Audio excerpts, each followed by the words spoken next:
Greetings. This is TK Trav, aka Travis Magus, here with LVX777. Today we're going to read Chapter 5 of Dharana Darshan. Visualization. So let's get to it. Chapter 5, Visualization. According to yoga, freedom from mental bondage is attained through practice of a mantra or psychic sound. The effect of the mantra is to free the mind from bondage caused by our attraction to the senses. Mantras are sound vibrations which affect the physical, emotional, mental, and psychic structure. Every sound vibration creates a particular pattern, image, or form. In the initial stage, what sound vibration is known as nada, or the pratham spandan, the first remedial vibration. This remedial vibration is the source from which all life forms emanate. In the Bible, it is said that in the beginning was the Word. This is actually the pratham spandan, or the nada, which is the basis of mantra. In this context, mantra becomes a tool for the development of the states of pratyahara and dharana. It provides a base or support on which the mind can rest so that it does not become unconscious. As the mental tensions and distractions diminish, the awareness and concentration improve. Another aspect of mantra is yantra, or psychic symbol. Every mantra is comprised of one or more sound vibrations, and each vibration creates a particular image. Science has also shown that when you play a note on a musical instrument, that note creates a particular form. In the same way, the image which a mantra creates in the field of consciousness is known as a yantra. Just as the word mantra, manant trayate or manashtrayate, means liberation from the thought processes of the mind, so yantra, yamyate anina, means that technique by which the mind is controlled. When the thought processes are controlled by mantra or yantra, the consciousness presents itself in its purest, true nature. Unless consciousness is experienced in its true nature, the mind remains in a state of relative inertia or inactivity and cannot understand the reality. The evolution of consciousness in its totality is experienced by the sadhaka only when the clouds of thought processes are controlled by both mantra and yantra. Therefore, we have the images of yantras or symbols, which can be very simple and also very complicated, depending on the state of our evolution. An individual's mantra can create the image spontaneously. At the time of mantra repetition, an image comes to the mind, whether it is a circle, a star, a square, a triangle, or any other image. Often, one does not understand why it is happening, why this beautiful green, blue, pink light has come into one's meditation. That is the symbol by which it is being created by the repetition of the mantra in the field of consciousness. Conceptualization of the mind. What do we do with the symbol that has manifested within the field of consciousness? That is the point of concentration. Generally, we sit down for meditation and try to blank out. We try to avoid and escape from every kind of sensory and mental identity, idea, and experience. Due to the undisciplined nature of the mind, however, we find that there is a struggle with the thoughts. The mind cannot be quiet, and we are trying to force it to be quiet. So instead of meditation, we go through a process of mental stress. Instead of experiencing mental peace and tranquility, there is a constant struggle to bring the mind back to practice, to stop the thoughts from coming, to let go of the worldly worries and anxieties. Therefore, in order to keep the mind focused at one point, we have to use a symbol. At the time of mental dissipation and distraction, we have to bring ourselves back to that point again and again. It becomes a visual point to focus our attention upon. It is very difficult to focus the attention on a non-visual point. So mantra and yantra, sound and symbol, are necessary tools for meditation. They have the capacity to penetrate far into the depths of the subconscious and unconscious mind in order to manifest or express the hidden potential. They are a scientific process of conceptualizing these unknown areas of the mind. Concentration on the sounds and images influences the brainwaves. If we can reorganize, reset, restructure the brainwave patterns, then we can manifest a new quality of consciousness. Samyama, perfection of concentration. We are surrounded by an ocean of vibrations which are vibrating in different dimensions simultaneously. When we repeat a mantra, we begin the process of pratyahara. This requires a gradual withdrawal of the sensory perceptions, and then we are able to focus the mind at one point. After the process of withdrawal is complete, then the mental focusing is total, and there is no distraction or dissipation of any type. That state is known as dharana, the capacity of the mind to hold a concept. For example, we concentrate on a flower, and we are able to hold the flower in our mind for a particular period of time. However, we are not able to forget ourselves. We are still aware of time and space. That is called dharana or concentration.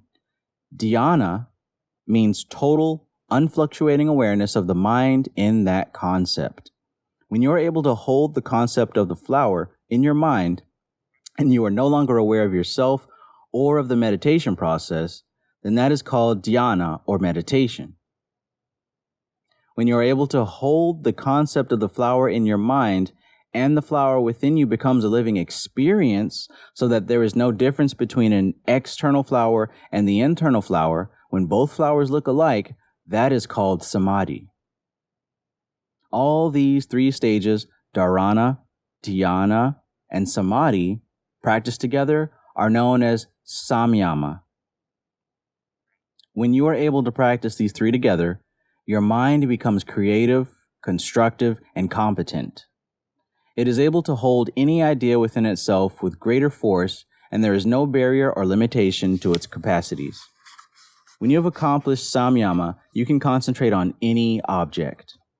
When the mind has achieved perfection and concentration, then it attains siddhis, psychic abilities. Living experience. Whatever you can see outside, you can see inside as well. In order to see outside, you need to use the sensory channels. However, to see inside, you do not need any sensory medium. That capacity has to be attained. Therefore, do not worry about the quality or the virtue of the practice. Just be sure that the practice is so powerful that you can actually see the object inside clearly as though it were real. If you find that your practice cannot give you a living experience, then it is necessary for you to review it. There should be no difference between the external and the internal experience. Both appear to be alike. But when you are able to have the inner experience without depending on your senses, then your mind becomes very powerful. You can influence your destiny and your career. You can change the circumstances of your life. There is nothing that you cannot achieve. That is the ultimate point in mental development which everyone has to reach. That state of mind, that quality of experience is known as supermind. And that supermind is a product of concentration. It is a mind which can create a living experience from anything it thinks about. Guidelines for visualization. In the preliminary stage of dharana, the symbol can be an external object. However, as your perception becomes more subtle, you should visualize your symbol internally and create an image in the chitakasha, the space in front of the closed eyes. This image is more subtle and will take you much deeper. Many people have trouble maintaining a clear image of this symbol. Either they cannot visualize it or the image tends to fade away. Do not become frustrated if this is the case with you. It is merely an indication of the state of your mind. It is difficult to visualize inner images with a disturbed mind. You will be able to think about the image or imagine it, but you will not be able to see it internally with total clarity as you would see it externally. As your mind becomes calm and steady, however, you will find it progressively easier to visualize your symbol. When the mind becomes absolutely still and one-pointed, then you will be able to maintain a fixed inner vision of your psychic symbol. It requires regular practice to reach this stage, however. You should not expect to achieve it in one session. When the mind becomes quiet, you should start to use a psychic symbol. You must formulate a pattern of consciousness which acts as a base on which you can fix your awareness. When an astronaut explores space, he always relates his position to the Earth or the Sun. It is the same with the exploration of inner space. You must relate your awareness to a symbol. Your awareness, which normally drifts from one thought to another, must be centered around one form. All the mental forces must be molded around the symbol. When you can maintain unfluctuating awareness of that one symbol for a few minutes without displacement by other thoughts, then the inner vision will develop. If you wish to practice visualization, keep the following points in mind. Your psychic symbol can be external or internal. However, as your perception becomes more refined, you should utilize a subtle inner psychic symbol. Your symbol should be such that your mind automatically identifies with it, i.e., your symbol should attract and hold your attention without too much effort. Do not change your symbol. If you change it, then the mind will have to adapt to and mold itself around a new symbol. That takes time and effort. Try to develop the ability to clearly visualize a sharp image of the symbol in front of the closed eyes. With practice, it should arise spontaneously. If you do not have a specific symbol, then practice meditation techniques such as those given in this book. When you are ready, the symbol will come to you. All right, so that was chapter 5 of Dharana Darshan. Go ahead, sit still, choose a symbol, focus on it. Remember what this chapter talked about as far as you've got to create a living experience. You've got to be able to visualize your symbol in your mind, right? And it has to be just as clear and just as sharp as how it actually looks in the outside world. But more importantly, it should be alive. You should start to become one with it. You know, it should be more than just remembering. You should be recreating it within yourself and giving it life, so to speak. You know, this sounds a whole lot like what Franz Barton talked about in Initiation into Hermetics. This also sounds a lot like what Frank Rudolph Jung talked about in Cyclomancy and Psychastra. So if you notice, there's a recurring theme here. So yeah, watch this video. Make sure you get the concept that was mentioned here about this visualization. It's more than just looking at something, closing your eyes and trying to remember it.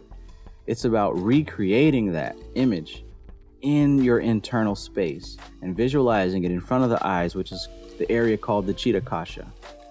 We're going to get more into that as we get deeper in this book. So on to the next chapter, chapter 6, which is going to talk about obstacles in Dharana. See you there.